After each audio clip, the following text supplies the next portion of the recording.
So recently, Nore was going off on Dame Dash about basically being a chatty patty and speaking on him and other people recently and saying that that wasn't just the way to go about things like he's been going over the years. It's all allegedly, but he's just saying lately he's just been talking too much and speaking on him, and it's just not the way to go in certain ways. And way I look at it, the first thing I thought about was, and I've always thought this was awkward, way before, like years and years and years ago, when people were doing the verses, I thought this was weird. I thought Diddy involvement with it, like it looked like Diddy was a gatekeeper when the verses thing was going on. If y'all don't remember, when a lot of people wanted to get on the verses, they used to have to go visit Diddy or something like that. I always thought that situation was weird. And then when Nore, he was talking about getting a podcast, he actually had set up a situation where he had got on Revolt, and Diddy was doing a like lunch party and everything else, and he had ended up getting a situation with Diddy as far as through the result. And Revolt had actually started broadcasting drink champs and everything else, and that was supposed to be a network that Diddy was doing over the years. And what was awkward to me was I thought Diddy was gonna start hiring people, like putting TV shows on there for people that weren't necessarily already famous. But from what I seen, he started putting people on there that was actually already famous, like Nore and a whole bunch of other people. And that's when things started to get a little bit awkward. I'm like, okay, he got Nore on there, he got this person. Why we have them on there?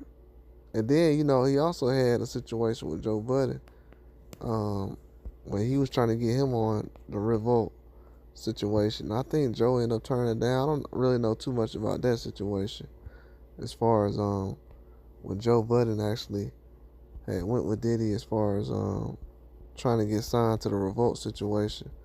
But I think that it did actually happen from what I had seen. But it was something that they were trying to do. Even when Joe Budden was in the state of the culture with Diddy, that was something that he was involved with when Diddy was trying to get him to come over. Cause Diddy seen that he was doing a lot of different things with his podcast, and a lot of people didn't really look at that, and I thought that was very awkward. I'm like, okay, these dudes, Nore and Joe Budden just got a podcast going, and for some reason, um, it just got weird all of a sudden.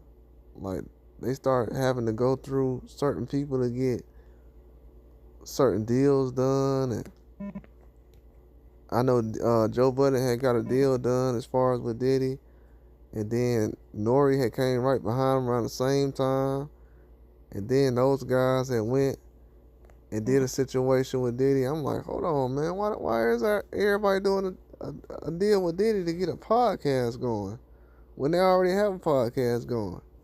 And these guys are like, yeah, we ain't gotta sign to certain people and everything else. That's when it start, in my eyes, it started looking like, okay, they gatekeeping podcasts now. Like, why does Joe Budden and Nore have to deal with certain people to even get a podcast going? It's just a podcast. I just never understood that. And now when you look at it, Nore is out here going off on a whole bunch of people about, especially Dame Dash. Like, and Dame Dash is the person who put him in the first movie. And he was like, yeah, Dame put me in my first movie, man. I'll never forget it and everything else. But I always looked at Nore weird because he always tried to step out of the way and say how much he ain't American and how much he ain't black and everything else, and how much of this, and he called himself a Pollo Loco and Noriega. It was just like, come on, man. You like, bro, we understand, bro, but you overdoing it. You know what I'm saying? Like, you trying to make it seem like you just you come from a whole different area. You know what I'm saying? And dudes be so New York, but then when the situations like that happen where you gotta hold it together with a guy like Dame Dash, who put you in your first movie and you can't really stay loyal to them, or you'll just turn on them in a certain situation. And I don't know if it's because Dame Dash has been lashing out at Jay Z and Diddy and everybody else are speaking on their situation. And maybe he just coming to defense, or maybe he just mad because his name popping up in certain things. Either way, you still got to look at the whole situation and say, hey man, hold on. Like, why are these dudes doing certain deals with Diddy, like to the point where they was doing dinners and signings and parties and everything else, and now when you look back, you like, oh, okay.